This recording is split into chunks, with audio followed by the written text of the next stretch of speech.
예, 국방위원회 간사를 맡고 있는 백승주 의원입니다. 문재인 정부가 해상기순한 북한 주민을 강제 송환한 사실과 관련해서 문재인 정부가 발표한 내용과 아주 상반되는 새로운 주장이 제기되었습니다. 우리 심재철 원내대표께서 말씀하셨지만 좀 더 구체적으로 진실을 공유하겠습니다. 지난 12월 18일 날 이애란 자유통일문화원장 또 김흥강 NK지식인연대 대표가 국회 정론관을 찾아서 발표를 했습니다.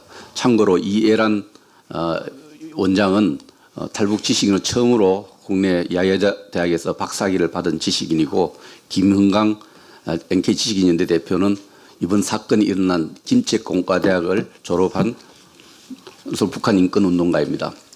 이 두 분이 발표한 내용에 따르면 우리 문재인 정부가 강제 송환한 2명은 살인 사건과 무관하다는 주장입니다.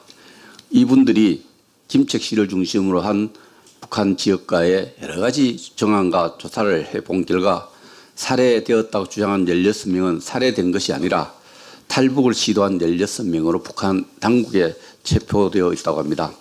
그리고 탈북 브로커 3명이 있었는데 이 중 한 분은 북한에 체포되었고 2명은 해상으로 해서 강제 기순했고 우리 문재인 정부가 강제 송환했다고 합니다. 김책 씨는 25만 명여 주민이 사는 곳으로 16명이 집단적으로 살해되었다면 그 도시의 20여만의 도시의 분위기가 장례식 분위기라든지 이 사실이 그 지역 도시 주민들에게, 북한 주민에게 유포되지 않을 수 없는데 전혀 잠잠하다는 겁니다. 아무 일이 없었다는 것처럼 조용하다는 겁니다.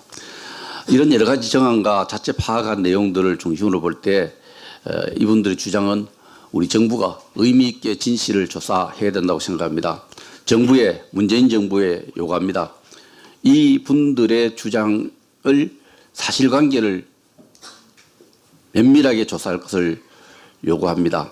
이 진실을 밝히는 이분들이 지금 걱정하는 것은 이 진실을 밝히는 과정에서 어쩔 수 없이 북한 지역 주민들과 북한의 여러 가지 통신 접촉이라든지 이런 일들을 할 수밖에 없었을 걸로 추측되는데, 이거 진실을 밝히려는데 통신 접촉했다 해서 보안법 위반으로 역으로 정부가 또 많은 어려움을 줄 것을 걱정하고 있다고 합니다.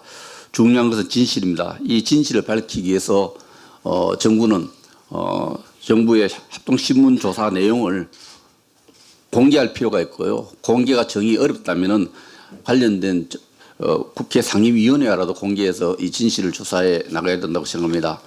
만약에 이 북한 인권운동가들의 주장이, 새로운 주장이 사실이라면 정부는 엄청난 범죄를 저질렀다고밖에 추정할 수 없습니다. 탈북자를 강제 송환한 것은 우리 헌법과 판례를 무시한 것이고 실정법을 위반한 것일 뿐만 아니라 또 이분들에게 살인 누명을 씌웠다는 이렇게 주장할 수밖에 없습니다.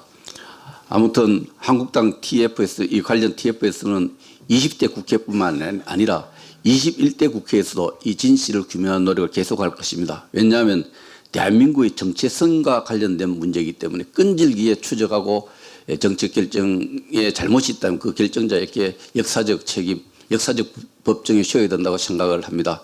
정부는 이 주장들에 대해서 긴밀히 협조해서 진실에 대한 조사를 해줄 것을 요구합니다.